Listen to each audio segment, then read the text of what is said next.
నమస్తే, welcome to hit TV. నేను నరేష్. ప్రముఖ జర్నలిస్ట్ స్వేచ్ఛ ఆమె మరణం, ఆత్మహత్య, ఇవన్నీ కూడా చాలా వరకు అందరూ బాధపడుతున్న వేళ అసలు ఏం జరిగింది, స్వేచ్ఛ లాంటి dare and dashing dynamic journalist ఈ విధంగా సూసైడ్ చేసుకుంటే వేరే వాళ్ళ పరిస్థితి ఏంది మాట్లాడదాం. మనతో పాటు సామాజికవేత్త కృష్ణకుమారి గారు ఉన్నారు. మేడం నమస్తే. మేడం నమస్తే. మేడం, స్వేచ్ఛ ఆమె ఆల్రెడీ వాళ్ళ ఫాదర్ కమ్యూనిస్ట్ భావజాలం, ఒకే కూతుర్ని చాలా డేర్ అండ్ డాషింగ్గా పెంచడమే కాకుండా ఈ జర్నలిజం ఫీల్డ్లో కూడా ఆయన పంపించడం జరిగింది. ఆమె కూడా చాలా వరకు కూడా డైనమిక్గా ఉండడం, అంటే ఎప్పుడు కూడా రీసెంట్గా చూసుకుంటే కూడా ఆమె ఉన్నటువంటి మీడియాలో ఎప్పటికప్పుడు ప్రభుత్వాన్ని ప్రశ్నిస్తుండే. అంత డైనమిక్గా ఉండి కూతురిని కూడా చాలా డైనమిక్గా పెంచి బాగా ధైర్యం చెప్పిన ఆమె ఎందుకు ధైర్యం కోల్పోయింది? తను జీవితంలో చాలా ఆటుపోట్లకు గురైంది, దెబ్బలు తింది. ఇంకా జీవితంలో స్థిరపడాలా లేదు, అసలు ఎవరితోనూ సంబంధం లేకుండా ఉండాలా లేదు, ఎవరన్నా ఒక మంచి పార్ట్నర్ దొరికితే పార్ట్నర్తో ఉండాలా అనే ఒక సందిగ్ధంలో ఉన్న సందర్భంలో ఇతను నేను పెళ్లి చేసుకుంటాను అని చెప్పి మాట ఇచ్చి ఈ అమ్మాయి వెంటపడ్డాడు.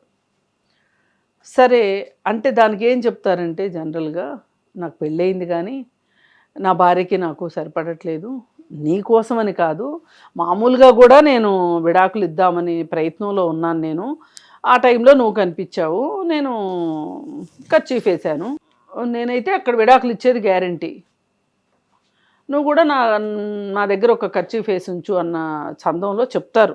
ఓకే, జనరల్గా ఇలాగే జరుగుతాయి. అయితే స్వేచ్ఛ విషయంలో కూడా ఇలాగే జరిగితే నమ్మింది.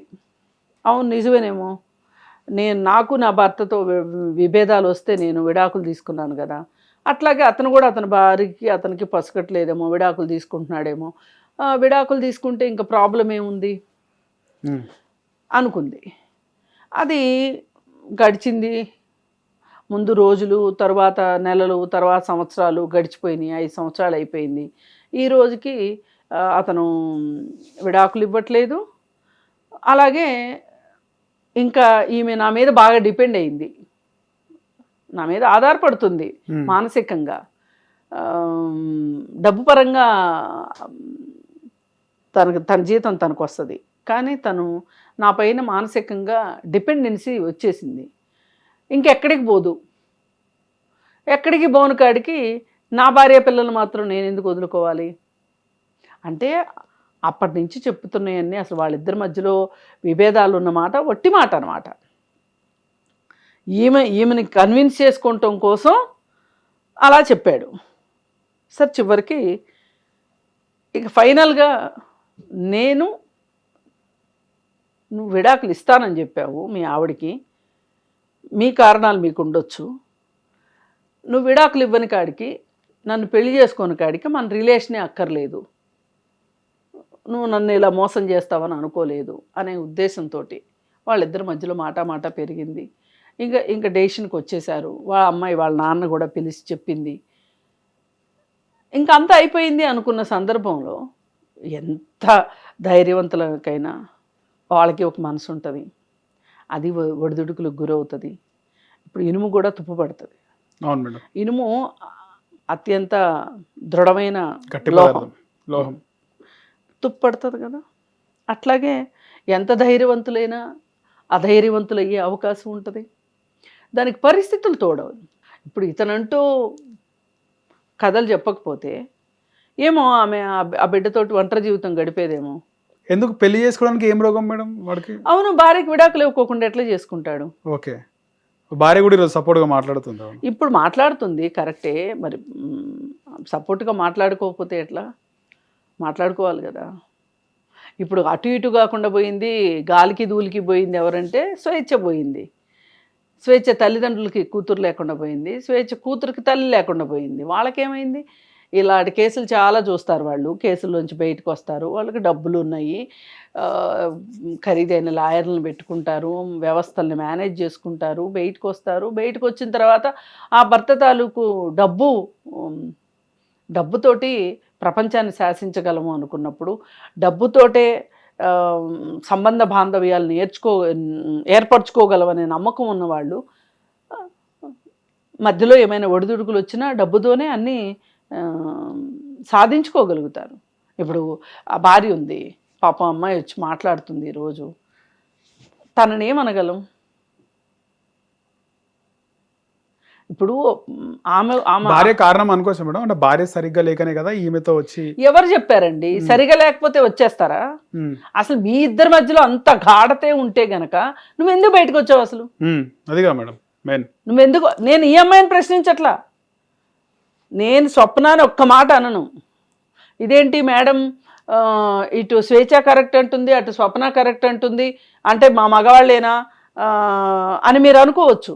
ఎస్ కరెక్టే, ఇలాంటి మగవాళ్ళతోనే వచ్చింది. గొడవలు జరగలేదంటారా? ఏమో మనకి ఎట్లా తెలుస్తుంది? గొడవలు జరిగినంత మాత్రం విడాకులు తీసేసుకుంటారా? అసలు ఇప్పుడు అతను అక్కడ సెటిల్ చేసుకోకుండా బయటకు వచ్చి ఇంకొక వ్యవహారం నడిపింది తప్పు కదా, అది కదా మనం ప్రశ్నించాలి.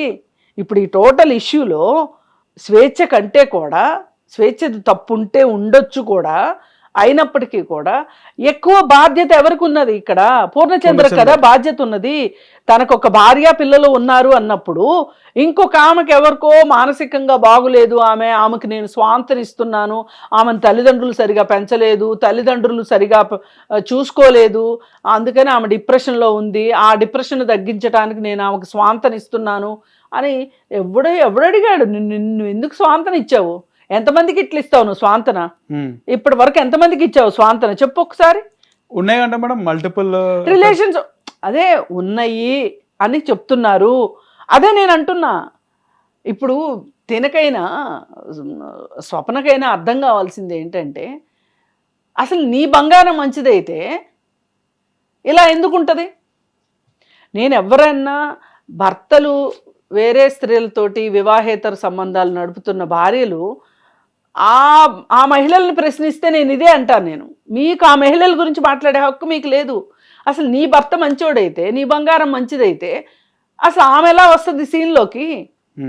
నీ భర్తకు ఉండాలి ముందు బాధ్యత.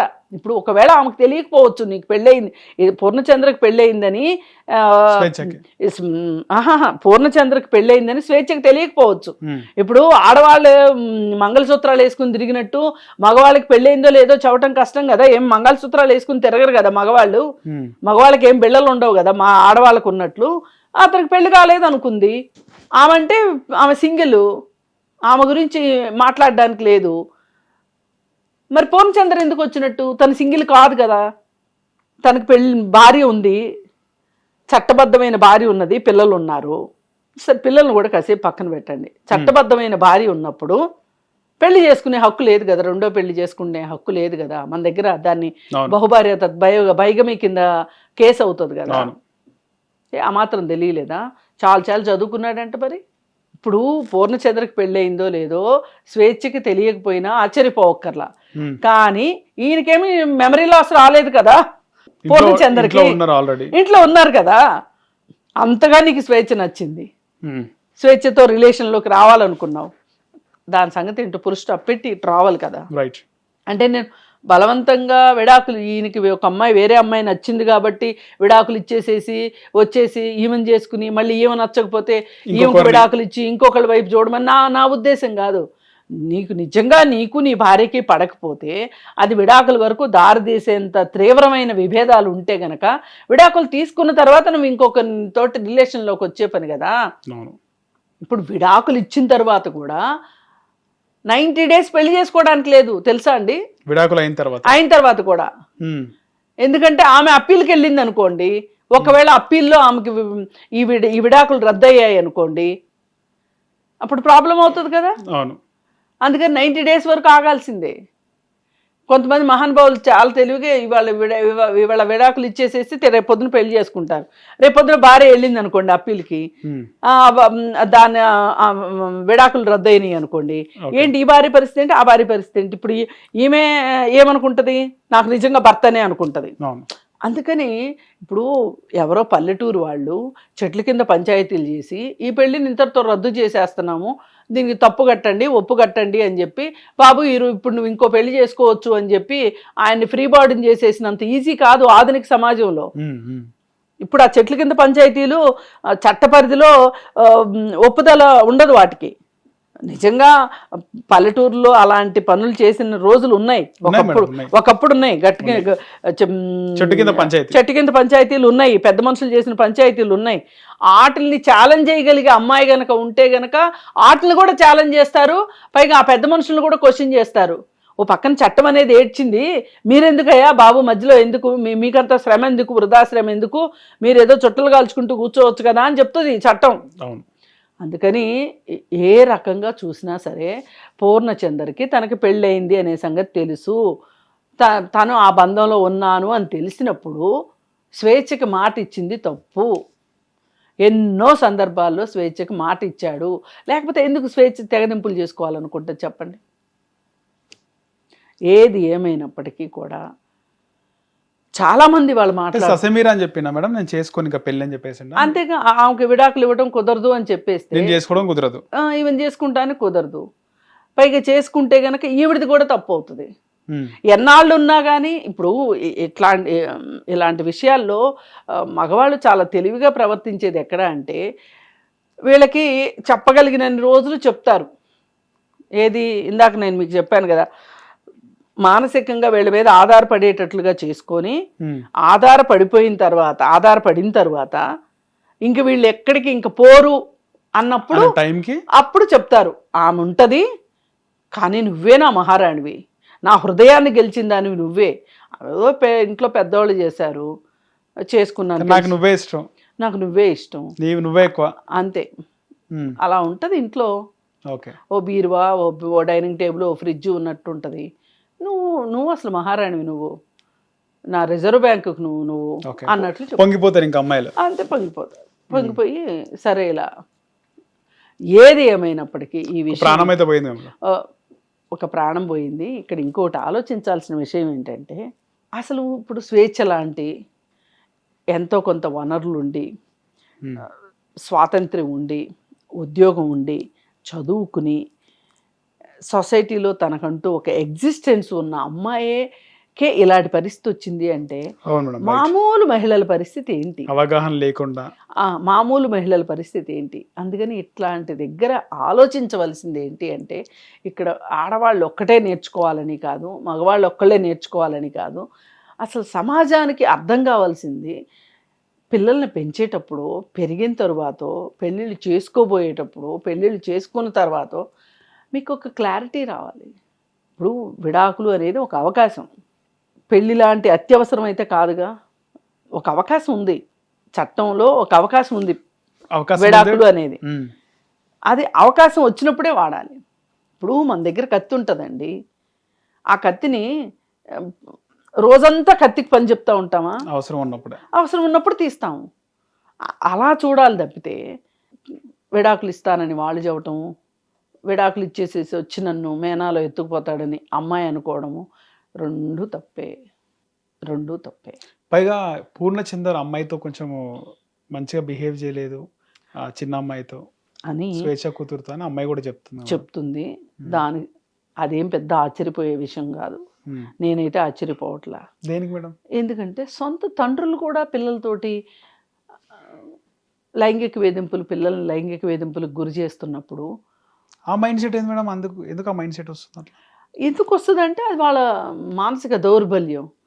అలాంటప్పుడు ఇతను చేయలేదు అంటే చేశాడు. ఇప్పుడు ఆ పాప చెప్తుంది కాబట్టి నమ్మాల్సిందే, కానీ ఇది కరెక్ట్ కాదేమో అని అనడానికి అవకాశం లేదంటున్నా. ఎందుకంటే అసలు జన్మనిచ్చిన తండ్రే అలా చేస్తున్నప్పుడు మన ఎన్ని కేసులు రావట్లేదు, వస్తున్నాయి కదా. మీరు ఎప్పుడు వినలేదా ఇట్లాంటి కేసులు? చూశారు కదా. మరి ఇతను చేయడాన్ని ఎందుకు అనుకోవాలి? ఇతను బయలాజికల్ ఫాదర్ కాదు కదా. బయలాజికల్ ఫాదరే చేస్తున్నప్పుడు కొన్ని సందర్భాల ప్రేమ ఉన్నప్పుడు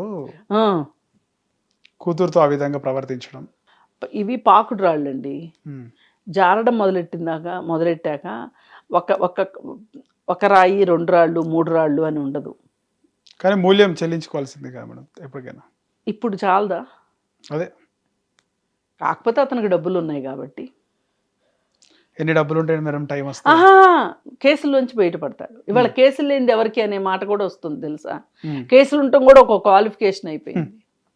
కాకపోతే ఇట్లాంటి వ్యవహారాల్లో కూరుకుపోయి ఎంతో భవిష్యత్తు ఉన్న, ఎంతో సొసైటీకి అవసరమైన ఒక ఉద్యమ నేపథ్యం ఉన్న అమ్మాయి, జ్ఞానము విజ్ఞానము రెండు ఉన్న అమ్మాయి ఈ విధంగా అర్ధంతరంగా చనిపోవటం మట్టుకు బాధాకరం. స్వేచ్ఛ లాంటి వాళ్ళు ఉంటే ఈ సమాజానికి ఉపయోగం. పూర్ణచంద్రతో ఏం ఉపయోగం అండి?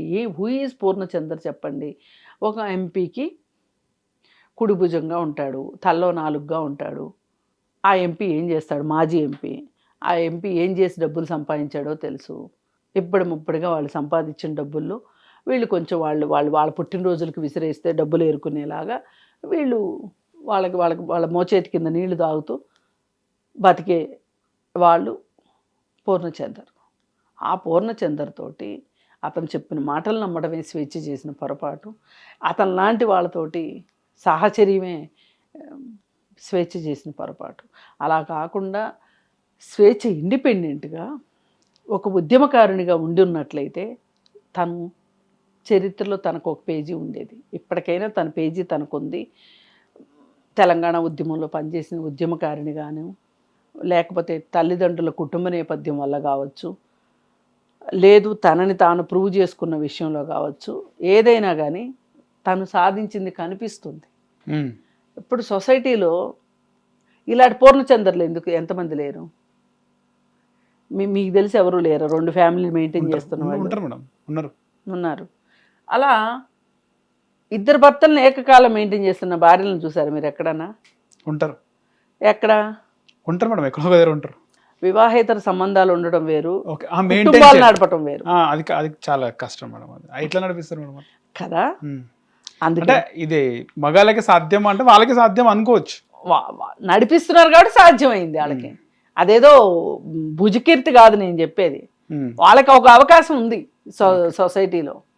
అట్లా చేసినా కానీ ఒక సొసైటీలో ఒక స్టిగ్మా లేదు, ఒక ట్యాబు లేదు, ఏమీ లేదు. అదే ఆడవాళ్ళకైతే లేబుల్స్ వేసేస్తారు. ఇప్పుడు మొన్న ఎందుకు జీడిమెట్లలో జరిగిన దానికి అది ఖచ్చితంగా పోలీసుల వైఫల్యం. కానీ ఏం చేశారు? ఆ అమ్మాయికి 2 పెళ్ళిళ్ళు, ఆ అమ్మాయికి 2 పెళ్ళిళ్ళు అని తీసుకొచ్చారు.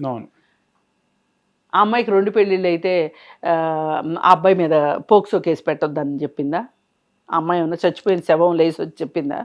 లేదు అంటే బతికుండగానే ఏమండి నాకు 2 పెళ్ళిళ్ళు అండి, నా క్యారెక్టరే మంచిది కాదండి, పోనీలేండి పాపం చిన్నపిల్లాడు తెలియక చేశాడు, ఏం పోక్సో కేసులు లాంటివి ఏం పెట్టొద్దండి అని ఆమె ఏమైనా చెప్పిందా వీళ్ళకి? పోలీసులు పోలీస్ డ్యూటీ చేయాలిగా. కేసు పెట్టి రిమాండ్కి పంపించున్నట్లయితే చనిపోయేది కాదు. మరి దీనికి వాళ్ళు చేసిన తప్పు బయటపడటానికి ఆ అమ్మాయికి 2 పెళ్ళిళ్ళు, ఆ అమ్మాయి పిల్లల్ని సరిగా పట్టించుకోలేదు, ఆ అమ్మాయి చెప్పింది అతనికి మా అమ్మ నన్ను సరిగా చూసుకోలేదు అని ఈ స్టోరీలన్నీ బయటికి తీసుకొచ్చారు. మేబీ అవన్నీ కూడా కరెక్ట్ కావచ్చు, గతంలో జరిగిండొచ్చు, మేబీ అదే అంటున్నా, గతంలో జరిగి ఉండొచ్చు. కానీ ఇప్పుడు పోలీసులు చేయకపోవటానికి దానికి సంబంధం ఉందా? ఈ కేసులో కూడా అంతే. పెళ్ళైన వాడు ఎట్లా నచ్చాడు నీకు, పిల్లలనోడు ఎట్లా నచ్చాడు అంటే ఆమెకు తెలియకపోయే అవకాశం ఉంది. పరిస్థితులు ఆ విధంగా వచ్చి పరిస్థితులు కాదు అసలు ఆమెకు తెలియకపోవచ్చు మొదట్లో. ఇప్పుడు ఆయనకేమి మెల్ల బోటు కట్టుకొని లేడు కదా, నాకు నా భార్య పేరు స్వప్న, నాకు 2 పిల్లలు ఉన్నారు అని బోర్డు వేసుకుని నోటితో కనుక చెప్పాడు అనుకోండి, అయినా నువ్వంటే నాకు ఇష్టం స్వేచ్ఛ అని. అరే ఆ బోర్డు ఏంట్రా అని అడిగేది. ఆ స్వేచ్ఛ కాదు ఇంకొకళ్ళు. ఇప్పుడు మీరున్నారండి, మీకు పెళ్ళైంది లేనిది ఎట్లా తెలుసు చెప్పండి? చెప్పగలవా? పెళ్ళైనా ఇప్పుడు నన్ను చూస్తే నాకు పెళ్ళయింది అనుకుంటారు, ఎందుకంటే నేను నల్లపోసలు వేసుకున్నాను కాబట్టి. అవునా? ఇది జస్ట్ కామన్ సెన్స్. ఈ కామన్ సెన్స్ కూడా అర్థం కాకుండా స్వేచ్ఛ పైన విరుచుకుపడుతున్నారు ప్రతి వాళ్ళు. సరే ఏది ఏమైనప్పటికీ ఇది చట్టం దృష్టికి వెళ్ళిపోయింది. ఇంకా మోరల్ పోలీసింగ్ చేయడము, జడ్జిమెంట్లు ఇచ్చేయటము, అలాగే మీడియా హౌసులు మీడియా ట్రయల్స్ చేయటము, ఇవన్నీ ఆపి చట్టానికి ఒక అవకాశం ఇస్తే చట్టం పని తను చూసుకుంటాం. రైట్ మేడం, ధన్యవాదాలు. హిట్ టీవీ యాప్, ఇందులో short news, live news, entertainment shows, movies, digital magazines తో పాటు మీ జిల్లా వార్తలను కూడా ఫ్రీగా చూడొచ్చు. ఇంకెందుకు ఆలస్యం? వెంటనే హిట్ టీవీ యాప్ ని డౌన్లోడ్ చేసుకుని ఫ్రీగా ఎంటర్టైన్మెంట్ పొందండి. Hit TV app. Hit TV app. Please download Hit TV app. Hit TV యాప్ని ఫ్రీగా డౌన్లోడ్ చేసుకొని ఎంజాయ్ చేయండి. మీకు నచ్చిన ఎంటర్టైన్మెంట్ కోసం హిట్ టీవీ యాప్ ని ఫ్రీగా డౌన్లోడ్ చేసుకుని ఎంజాయ్ చేయండి. హిట్ టీవీ యాప్ని డౌన్లోడ్ చేసుకుని ఆస్వాదించండి, ఆశీర్వదించండి. ఇంతమంది సెలబ్రిటీలు హిట్ టీవీ యాప్ ని డౌన్లోడ్ చేసుకోండి అని చెప్తున్నారంటే ఎంత మంచి యాప్ ఆలోచించండి. అమెరికా అమెరికా అమెరికా అమెరికాలో చదవాలనుకునే వాళ్ళకి విశ్వసనీయమైన పేరు మన శౌర్య consultancy. UK Law 1 Year Masters. UK Law 1 Year Masters. 2 years work permit up to 5 years visa. Contact Saurya Consultancy. Contact 89851 89851.